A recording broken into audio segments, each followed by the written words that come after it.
Here we go, huddle up. Independence High School football coach Tyler Schillhobel, who was paralyzed following an ATV accident 8.5 years ago, says he was looking forward to stepping off the football field to spend quality time with his new wife on their honeymoon in the Dominican Republic last week, until his travel plans took a different turn. We flew with United Airlines. We flew from LAX and had a connecting flight in Chicago to the Dominican Republic.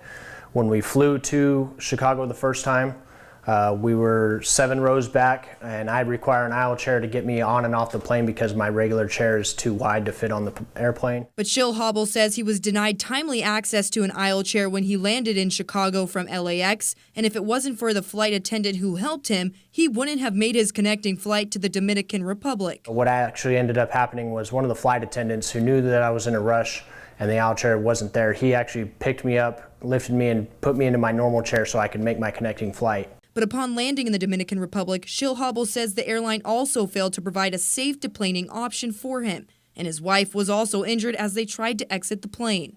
We landed in the Dominican Republic, and they didn't have an aisle chair ready, so we waited there for about 20 minutes. They brought an aisle chair, but they did not have a ramp or a jetway or an elevator or anything to get me off the plane. All they had was a flight of stairs.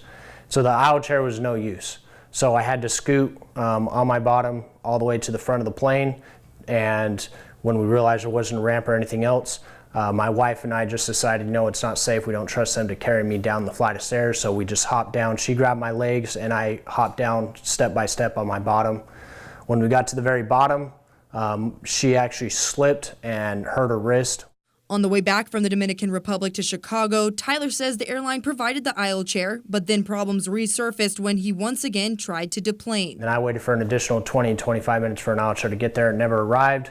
We had a connecting flight, still had to get through customs. So I scooted on my bottom all 31 rows to the front of the plane, got on my chair, got through customs.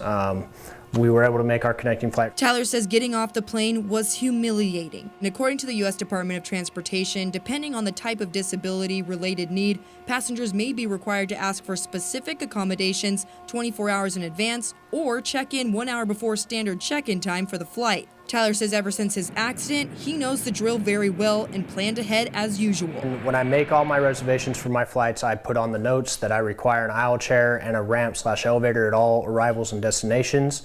And I make it a point to get there even earlier before anybody else so that I can talk to whoever's at the front desk to let them know once again. Schillhobel says after United Airlines saw this social media post on his Facebook, the company reached out to him 24 hours ago to apologize. He says United Airlines offered $2,000 worth of vouchers and an additional refund, but he declined their gesture. It's not necessarily about the money or getting anything in return. It's just the fact that, people have been treated like this on multiple occasions, not just myself.